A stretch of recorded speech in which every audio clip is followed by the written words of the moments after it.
So the mural in Holborn at Nick's Hotel was definitely the most challenging mural that I've ever painted.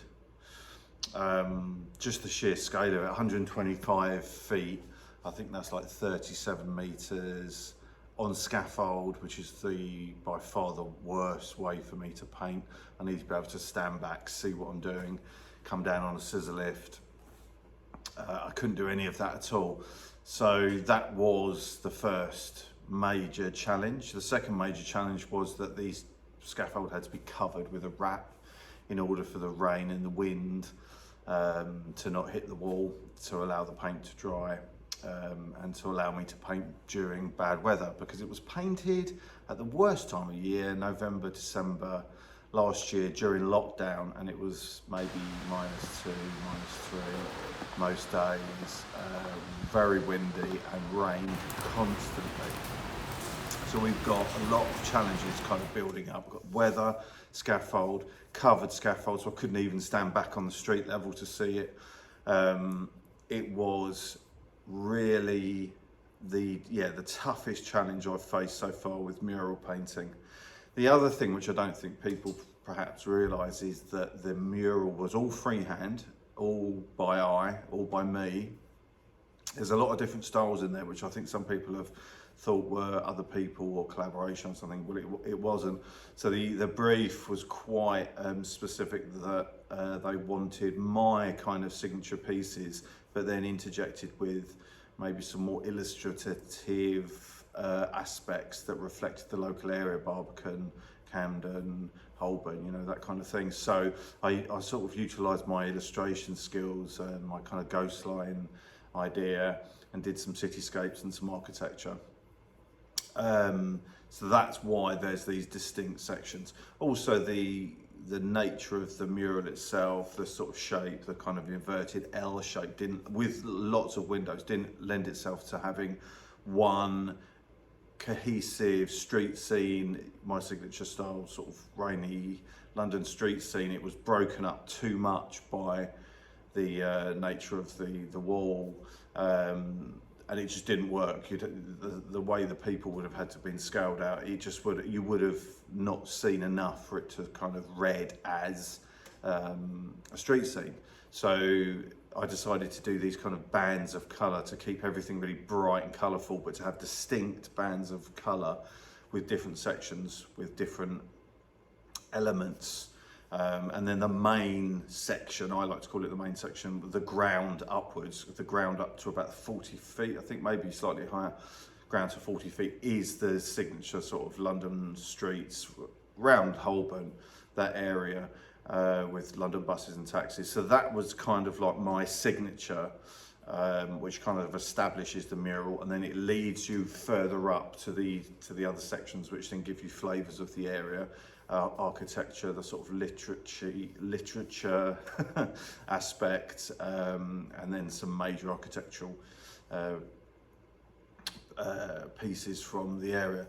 And then I've also kind of bookended it, so the top left has another sort of signature street scene, and also there's a middle piece street scene as well.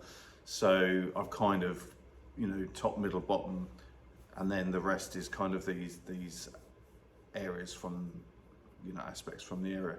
The interesting point as well, which obviously people probably won't know, is the top left street scene, the bus.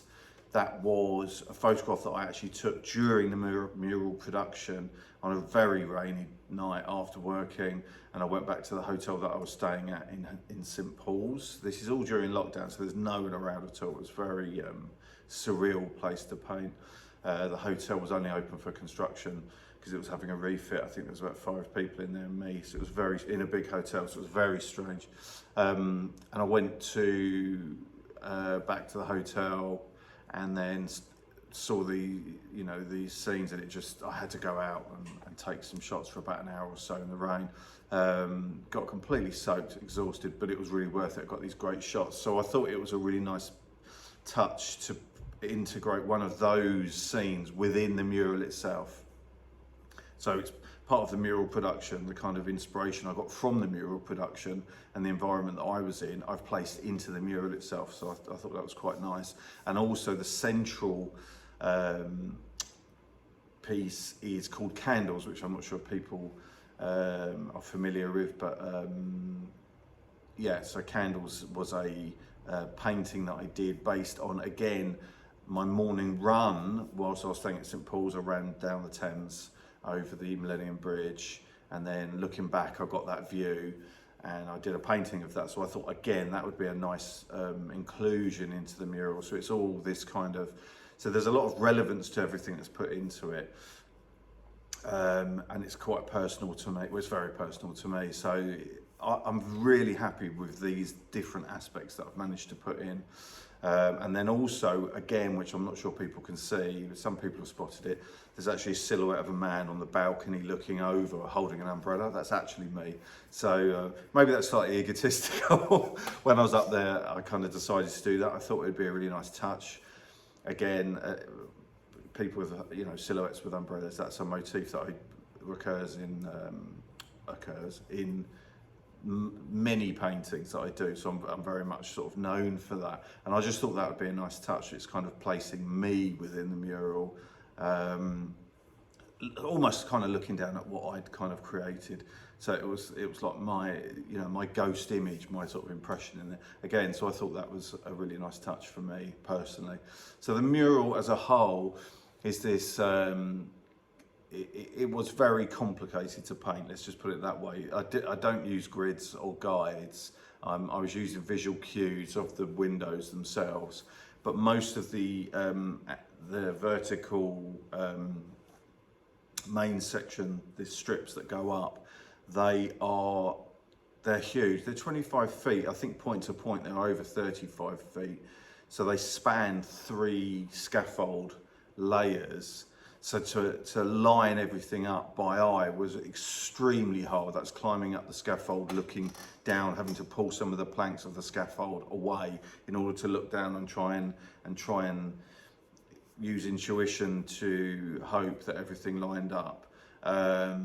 It didn't look like anything was glaringly off, or you know, or any major mistakes, but that wasn't really so much my worry. My worry was that it would be subtle shifts that would distort images that I needed to flow.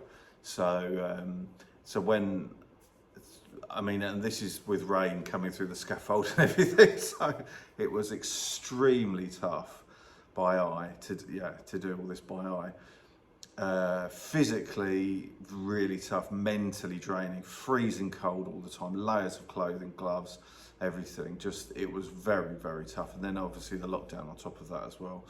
In a way, it was good to be keeping that busy during that period. But then when the final reveal came, which was a couple of weeks after it was completed, because of lockdowns, that was the worrying bit, when obviously all the scaffolds then revealed, and it's like, you know, oh my God, everything is misaligned or doesn't work or is distorted. And quite amazingly, nothing was out of line, nothing was distorted, everything was spot on. So for me personally, as a piece of art that I created, as an artwork in its own right, it's a huge achievement personally for me, and it made, you know, almost brought a tear to my eye when I saw that it was absolutely spot on.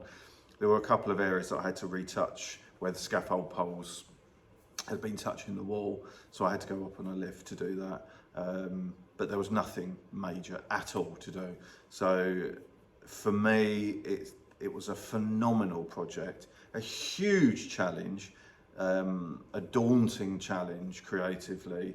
From the design stage, it was over a year, maybe a year and a half, to the actual installation, which took me about 4 weeks solidly to do. It was a huge mammoth undertaking, which I completed and couldn't be happier with it. I'm super happy with it. It's the biggest mural in London. There won't be any other murals of this scale or size anywhere near the area, because all the buildings are listed. So for me to have such a huge mural in such a location is just, it's phenomenal. So yeah, so I hope you like it. I'm the storm that meets the moon.